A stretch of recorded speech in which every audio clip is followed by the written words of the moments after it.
All right, let's delve into this further with energy industry expert Robert Cavnar. Robert, welcome to the show. Thanks for having me.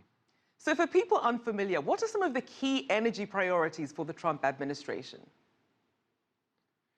Well, the Trump administration is really going to return to what the Bush administration did from 2001 to 2008, and that's essentially kind of an all sources kind of energy policy. The United States, just to kind of frame the issue, the United States is the only developed country on the planet that does not have a comprehensive policy. So we tend to just chase every source of energy there is. The Trump administration has promised to return to that, and obviously tearing up the Paris Accords on carbon emissions concerns a lot of us, especially some of us in the energy industry, where we know that that is an ongoing issue.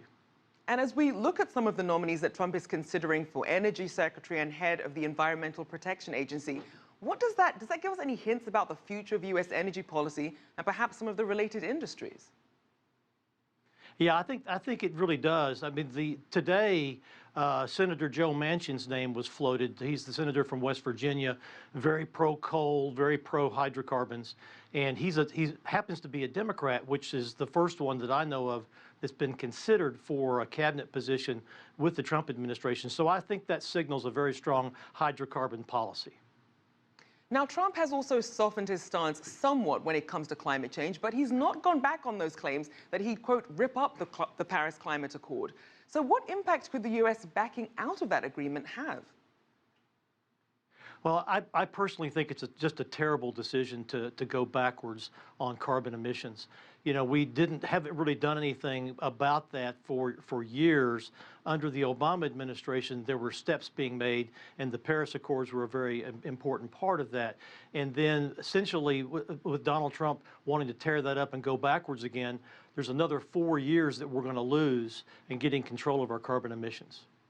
Now, one thing that Trump did want to focus on is this idea of energy independence, and the U.S. is really nearing that level. But Trump says he wants to, quote, unleash America's $50 trillion in untapped shale, oil, and natural gas reserves, plus hundreds of years in clean coal reserves. What do you think are some of the pros and cons of this plan, and is it really feasible? Well, clearly the big con is more carbon emissions, more greenhouse gases. That's one of the biggest issues there. I think also, too, we really have had an unleashed industry for actually decades. There's just really aren't very many limits on our ability to drill. We're drilling in everywhere from offshore and 10,000 feet of water to federal lands and certainly on private lands. The one good thing about the advances in technology that we've had over the last 10 years or so is that it has made us more independent. We're now only importing about 24% of our net needs versus about 60% just a few years ago. So that's a good thing. But without a comprehensive policy that drives us towards more conservation, renewables like wind and solar and other technologies, we essentially just continue to pour greenhouse gases into the atmosphere, and that's not good for generations to come after us.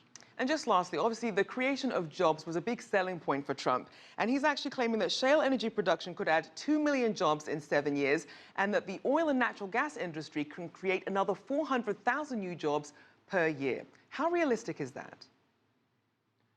I think that's unrealistic. I mean, we're still looking at $2 natural gas, and we're looking now at $50 crude.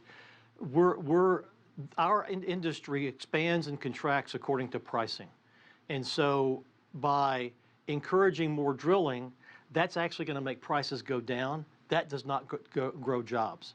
And so as long as prices stay low, the companies are not going to be expanding. They're not going to be doing more development, drilling, or exploration. So I think that's more of a pipe dream than an actual policy.